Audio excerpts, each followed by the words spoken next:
జూబ్లీహిల్స్ నియోజకవర్గం రహమత్ నగర్ డివిజన్ ప్రతిభానగర్లోని బస్తీ దవాఖాను మాజీ మంత్రి వి శ్రీనివాస్ గౌడ్, మాజీ ఎమ్మెల్యే మర్రి జనార్దన్ రెడ్డి సందర్శించి బస్తీ దవాఖానలో బస్తీవాసులకు అందుతున్న సౌకర్యాలను బస్తీవాసులతో మాట్లాడి తెలుసుకోవడం జరిగింది. ఈ సందర్భంగా మాజీ మంత్రి వి శ్రీనివాస్ గౌడ్ మాట్లాడుతూ చిన్న చిన్న వ్యాధులకు పేదలందరికీ ఉచిత వైద్యం అందించే దిశగా కేసీఆర్ ఆలోచించి బస్తీ దవాఖానలను ఏర్పాటు చేసి కావలసిన వైద్య పరీక్షలు, మందులు ఉచితంగా అందజేయడం జరిగిందని అన్నారు.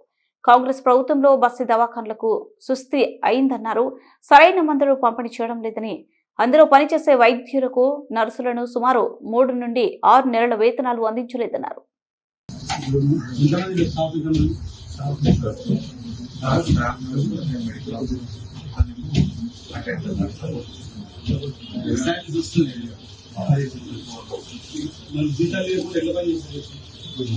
డాక్టర్ కానీ ₹1,00,00,000 జీతాలు కాకుండా మీ పని చేయాలి మనసు ఎట్లా అమ్మ మీకు వస్తుంది ఎంత మీకు శాంతి కాదు అమ్మ నేను కదా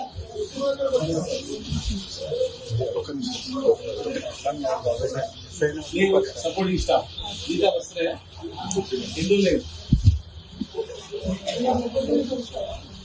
బస్తీలలో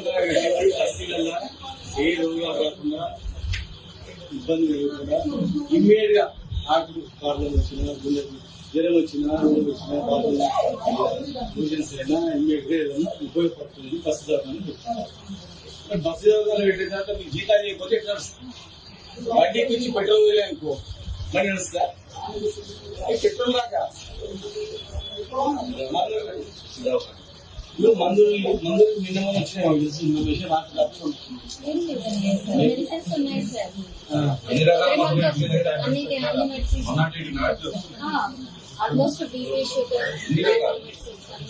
మీకు ఇక్కడ ఏ ప్రాబ్లం లేదు చెప్పండి.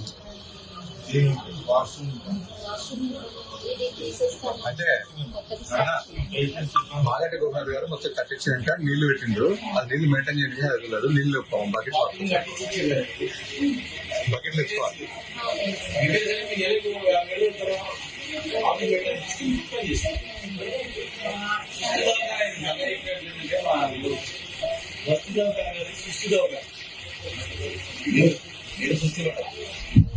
ఆరలేదండి బాబా జీతాలు